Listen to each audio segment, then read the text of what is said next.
اعوذ باللہ من الشیطان الرجیم بسم اللہ الرحمن الرحیم۔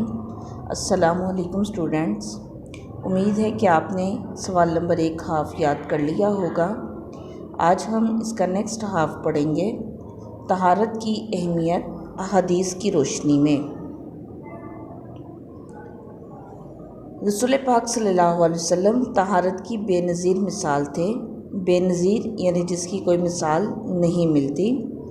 آپ صلی اللہ علیہ وسلم نے اپنی امت کو بھی طہارت کی تاکید فرمائی۔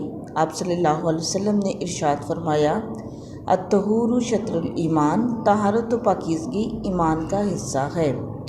الطہور شطر الایمان، الطہور شطر الایمان، طہارت و پاکیزگی ایمان کا حصہ ہے۔ جو آیات اس میں آتی ہیں آپ اس کو بار بار لکھنے کی پریکٹس کیا کریں، یہ انتہائی ضروری ہے، اور جتنا آپ لکھیں گے اتنا ہی اس میں مسٹیکس کم ہوں گی۔ ایک اور جگہ ارشاد فرمایا، جنت کی کنجی نماز ہے اور نماز کی کنجی طہارت ہے۔ کنجی کہتے ہیں چابی کو، تو جنت کی جو چابی ہے وہ نماز ہے، یعنی اگر ہمارے پاس چابی نہیں ہے تو ہم کسی بھی دروازے میں داخل نہیں ہو سکتے۔ تو اس سے ہمیں نماز کی اہمیت کا اندازہ ہوتا ہے، اور نماز کی چابی یعنی کنجی طہارت ہے، اور جب تک طہارت نہیں ہوگی ہم نماز ادا نہیں کر سکتے۔ آپ صلی اللہ علیہ وسلم کا فرمان ہے، النظافۃ من الایمان، صفائی ایمان کا حصہ ہے۔ النظافۃ من الایمان، صفائی ایمان کا حصہ ہے۔ طہارت کے ذرائع، شریعت میں طہارت کے 2 ذرائع ہیں۔ ذرائع سے مراد یہ ہے کہ یعنی ذریعے، ایک وضو اور دوسرا غسل۔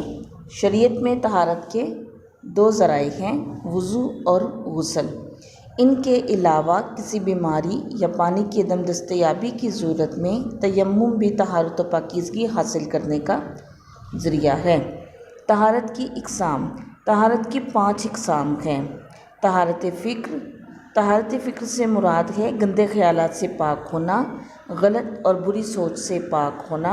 طہارت اخلاق، ہر اس بری عادت کو چھوڑ دینا جس سے لوگ نفرت کرتے ہوں، طہارت اخلاق کہلاتا ہے، مثلا نفاق، جھوٹ، غیبت اور حسد وغیرہ۔ ہم یہ سمجھتے ہیں نا کہ طہارت جو ہے وہ صرف نہانے کو یا غسل کر لیا تو یہ طہارت ہے، ہم نے لباس اچھا پہن لیا تو یہ طہارت ہے، ہم نے اپنی جگہ کو پاک صاف کر لیا یہ طہارت ہے۔ بلکہ طہارت کا جو مفہوم ہے وہ بہت وسیع ہے۔ اب آپ اس میں دیکھ رہے ہیں کہ طہارت فکر جو ہے یعنی آپ نے ہر چیز کو جو ہے وہ اپنی پاک صاف رکھنا ہے۔ اب یہاں پہ بتایا جا رہا ہے طہارت فکر۔ طہارت فکر جو ہے یعنی اپنے آپ کو گندے خیالات سے پاک رکھنا ہے۔ اخلاق کی بھی طہارت ہونی چاہیے، یعنی ہمارے ایسی ہر وہ عادت جو لوگوں کو بری لگتی ہے، جس سے لوگ نفرت کرتے ہوں، اس کو چھوڑ دینا طہارت اخلاق کہلاتا ہے۔ جیسے کہ نفاق، جھوٹ، غیبت اور حسد وغیرہ۔ نبی کریم صلی اللہ علیہ وسلم یہ دعا مانگا کرتے تھے، اللہم طہر قلبی من النفاق، اے اللہ میرے دل کو نفاق سے پاک کر دے۔ اب دیکھیں کہ آپ صلی اللہ علیہ وسلم سے زیادہ دل کی پاکیزگی اور کس انسان کی ہو سکتی ہے؟ اگر وہ اپنے لیے اللہ سے یہ دعا مانگ رہے ہیں تو ہمیں اور آپ کو کتنی ضرورت ہے اللہ سے اس دعا کو مانگنے کی۔ اللہم طہر قلبی من النفاق، اے اللہ میرے دل کو نفاق سے پاک کر دے۔ اب نفاق کیا ہے کہ ان تمام بری چیزوں سے میرے دل کو پاک کر دے۔ طہارت جسم، طہارت جسم سے مراد ہے جسم کو ناپاکی اور گندگی سے پاک رکھنا۔ طہارت کے قائم نہ ہونے سے کوئی عبادت قبول نہیں ہوگی۔ اللہ کی عبادت کے وقت جسم، جگہ اور لباس کا پاک ہونا ضروری ہے۔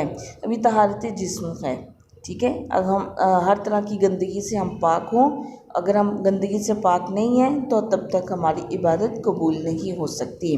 حدیث نبوی صلی اللہ علیہ وسلم ہے، آپ صلی اللہ علیہ وسلم نے ایک صحابی سے فرمایا، ہمیشہ باوضو رہو، دونوں محافظ فرشتے تمہیں دوست رکھیں گے۔